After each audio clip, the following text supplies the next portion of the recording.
नमस्कार मित्रांनो. बऱ्याचदा आपणाला वोटर लिस्टची आवश्यकता असते. पण काय होतं, ते वेळेवर उपलब्ध होत नाही. मग अशा वेळी धावपळ होते. मग आपल्या हातामध्ये असणाऱ्या मोबाईलद्वारे आपल्या गावची मतदान यादी कशी डाउनलोड करायची ते मी आज तुम्हाला सांगणार आहे. सर्वप्रथम काय करा, क्रोम ओपन करा. क्रोममध्ये गेल्याच्यानंतर NVSP, जे की मी अगोदरच टाईप केलं आहे, NVSP टाईप करा आणि सर्च करा. त्यानंतर तुम्हाला एक तिसऱ्या नंबरची एक हे दिसेल link, chief electoral officer Maharashtra, त्याला टच करा. त्यानंतर हे अशा प्रकारे जे काही इंटरफेस दिसते, तिथे उजव्या बाजूला हे 3 रेषा ज्या आहेत त्याच्यावर टच करून इथे इलेक्टोरल रोल्स नावाचं एक ऑप्शन आहे, तर तिथं टच करा. त्याच्यामध्ये पहिलंच ऑप्शन आहे PDF इलेक्टोरल रोल्स, इथे टच करा. त्यानंतर तुमच्यासमोर असं पेज ओपन होईल. यामध्ये सुरुवातीला राज्य सिलेक्ट केलेलं आहे ऑलरेडी, कारण आपण महाराष्ट्राचंच पाहतो आहे. आणि त्यानंतर तुम्हाला सिलेक्ट करायचा आहे तुमचा जिल्हा. आता माझा जिल्हा नांदेड आहे, तर मी नांदेड सिलेक्ट करतो आहे. आणि हे असेंब्ली म्हणजे तुमचं विधानसभा क्षेत्र कोणतं आहे. आता आमचं किनवट माहूर, हे 83 नंबर किनवट. त्यानंतर तुम्हाला जे काही मतदान यादी डाउनलोड करायची आहे ते कुठल्या भाषेत करायची आहे, मराठीमध्ये का हिंदीमध्ये. तर इथं लँग्वेज सिलेक्ट करा, मराठी.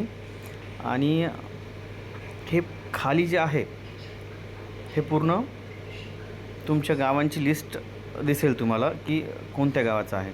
जर या रोमध्ये तुम्हाला जर 40 पाहिजे असतील, 40 नावं, तर ही 40 नावं दिसतील. आता बघा, इथं मी आता एक उदाहरणादाखल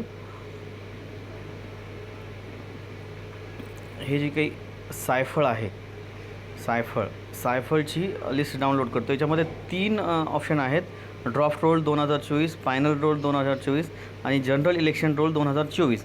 आपण फायनलही घेऊ शकतो किंवा जनरल इलेक्शन रोल 2024ही. ही इथं डाउनलोडचं बटन करण्या अगोदर, म्हणजे टच करण्या अगोदर, इथं तुम्हाला जे काही कॅप्चा दिसतो आहे, हे कॅप्चा टाईप करावं लागेल. मी आधी कॅप्चा टाईप करतो, 2B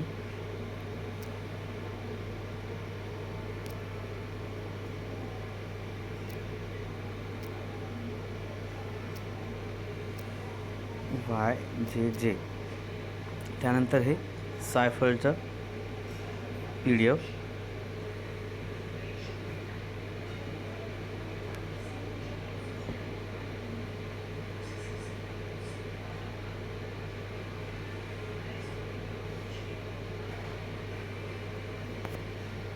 तुम्हाला इथे त्याचं नोटिफिकेशनही दिसेल कदाचित.